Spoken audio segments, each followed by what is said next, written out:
south for the winter. I never stay in one country for a long time. It gets boring. I like to move on, see new places, meet different people. It's a good life, most of the time. When I need money, I get a job. I can do most things: hotel and restaurant work, building work, picking fruit. In Europe, you can pick fruit most of the year. You need to be in the right country at the right time, of course. It's not easy work, but the money's not bad. I like to go south in the winter. Life is easier in the sun, and Northern Europe can get very cold in the winter. Last year, 1989 it was, I was in Venice for October. I did some work in a hotel for 3 weeks. Then I began slowly to move south. I always go by train when I can. I like trains. You can walk about on a train, and you meet a lot of people. I left Venice and went on to Trieste. There, I got a cheap ticket for the slow train to Sofia, in Bulgaria. This train goes all down through Yugoslavia and takes a long time, a day and a half, but that didn't matter to me. The train left Trieste at 9 o'clock on a Thursday morning. There weren't many people on it at first, but at Zagreb more people got on. 2 girls went along the corridor, past my carriage. They looked through the door, but they didn't come in.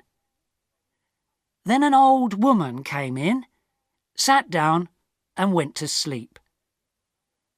The 2 girls came back along the corridor and looked into the carriage again. The train left Zagreb, and I looked out of the window for about 10 minutes. Then I went to sleep too. When I opened my eyes again, the 2 girls were in the carriage. They looked friendly, so I said, "Hello." "Hi," they said. "You're American," I said. "Or Canadian, right?" "American," the taller girl said. She smiled. "And you're 23? Your name's Tom Walsh?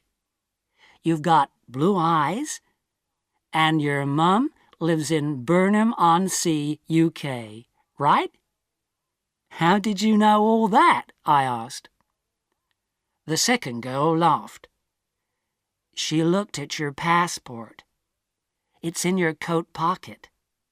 "Oh, right." My coat was on the seat next to me. I took my passport out of my pocket and put it back in my bag. "Who are you then?" I asked. They told me. Melanie and Carol from Los Angeles, USA. They liked Europe, they said. They knew a lot of places: Britain, Holland, Denmark, Germany, France, Spain, Italy, Yugoslavia, Bulgaria, Greece. "I'm going to Bulgaria now," I said, "for about a month. Then I'm going south for the winter. Cyprus, or perhaps North Africa." "Oh yes," they said. "We'll love Bulgaria. Sofia's a great town, wonderful." "What do you do about money?" I asked. "Well, you know," Carol smiled. "Sometimes we get a little job, this and that. But what about you?" "Yeah, come on," Melanie said. Tell us about you, Tom Walsh with the blue eyes and the mum in Burnham-on-Sea. What are you doing with your life, hey?" So I told them. They were nice girls. They were older than me, perhaps 27 or 28, but I liked them. We talked and laughed for hours. I told them a lot of stories about my life. Some of the stories were true, some weren't. But the girls laughed and said I was a great guy. I asked them about Bulgaria, because I didn't know the country.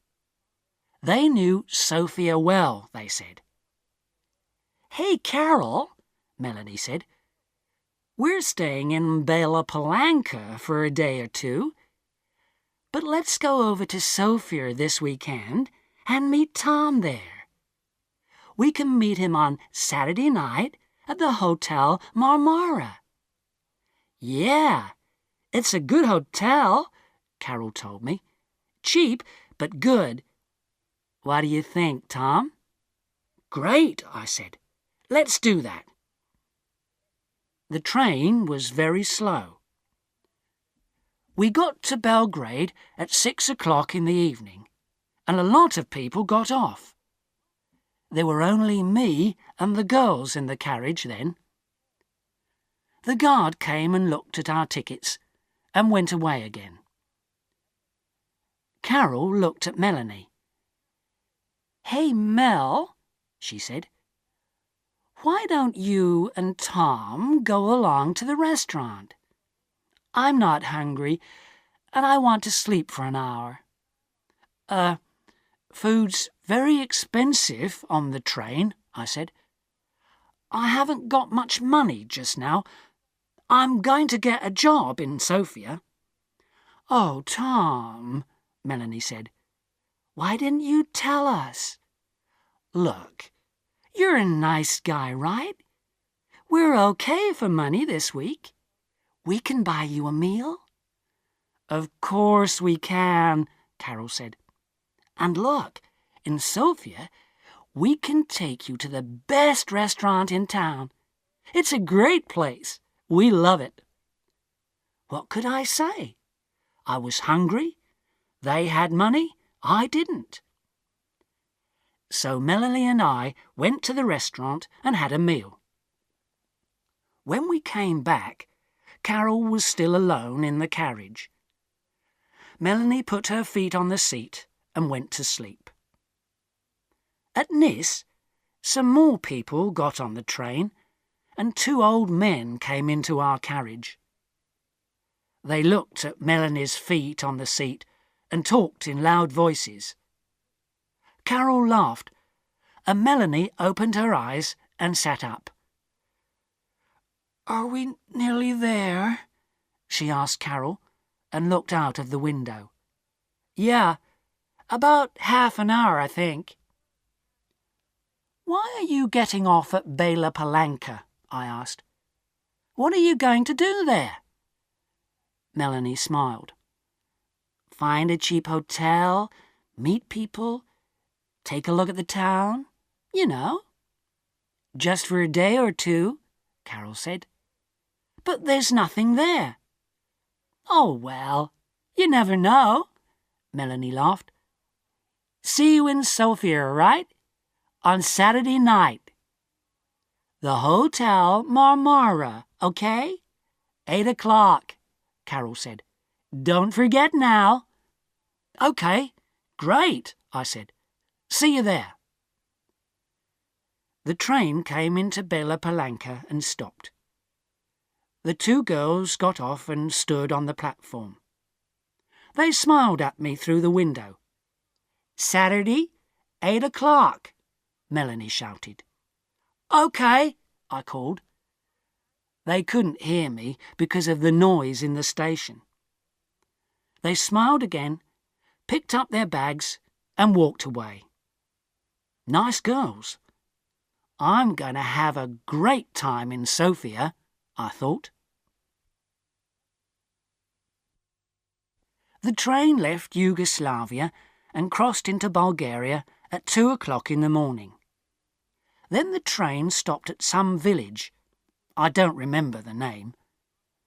I ate an apple and looked out of the window. Suddenly, there were a lot of policemen on the train. Everybody in the carriage sat up and began to talk. "What's happening?" I said in Italian to the old man next to me. "I don't know," he said in bad Italian. "Perhaps they're looking for somebody.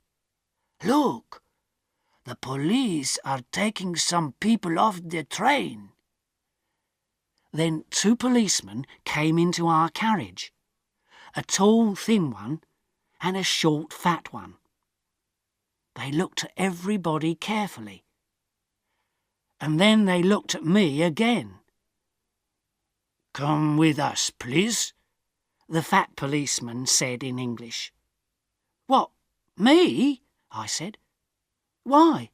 What's the matter?"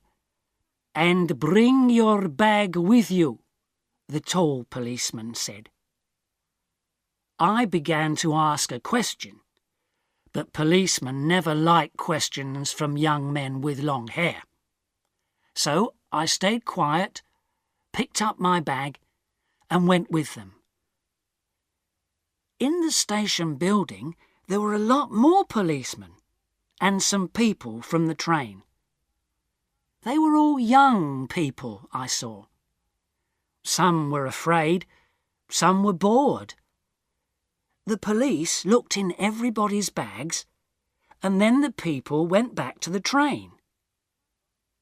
My 2 policemen took me to a table.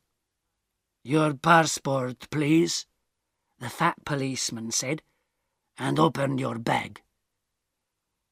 They looked at my passport, and I opened my bag. There was a young policewoman with red hair at the next table. She had a nice face, so I smiled at her, and she smiled back. "Aha!" the tall policeman said suddenly. All my dirty shirts and clothes were out on the table. The policeman picked up my bag and turned it over. Onto the table, out of my bag, fell packet after packet of US American dollars. Nice new dollars. $50 notes in big packets. A lot of money. My mouth opened and stayed open. I couldn't find my voice. I was suddenly a very interesting person, and a lot of police ran up to our table and stood behind me. 50,000, 100,000, 150,000. There's $200,000 here, the tall policeman said. "What an interesting bag, Mr. Tom Walsh." I found my voice again quickly. "But it's not my bag," I shouted. There was a big, happy smile on that policeman's face. "Well," he said, "it's got your name on it. Look." So I looked, and of course there was my name.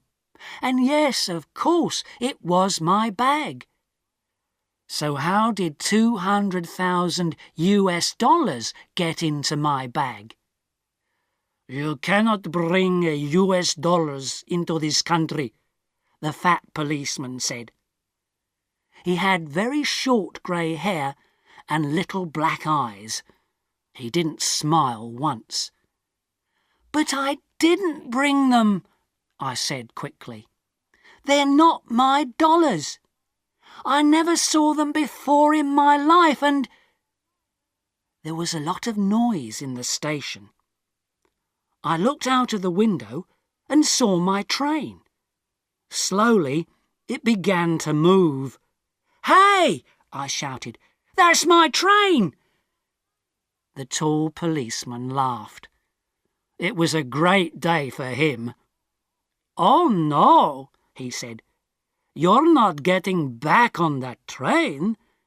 You're staying here with us, in our beautiful country." He smiled happily.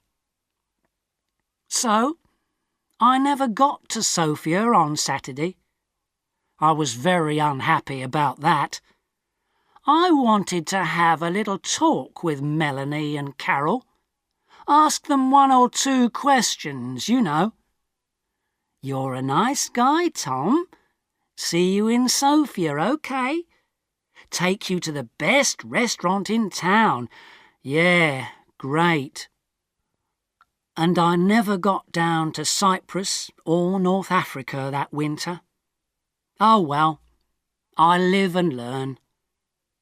It's not an easy life in prison, but it's warm in winter and the food's not bad. And I'm meeting some interesting people. There's a man from Georgia, USSR. Boris, his name is. He comes from a place by the Black Sea. He's a great guy. When we get out of here, he and I are going down to Australia. Brisbane, perhaps, or Sydney. Get a job on a ship. Start a new life. Yeah, next year's going to be okay.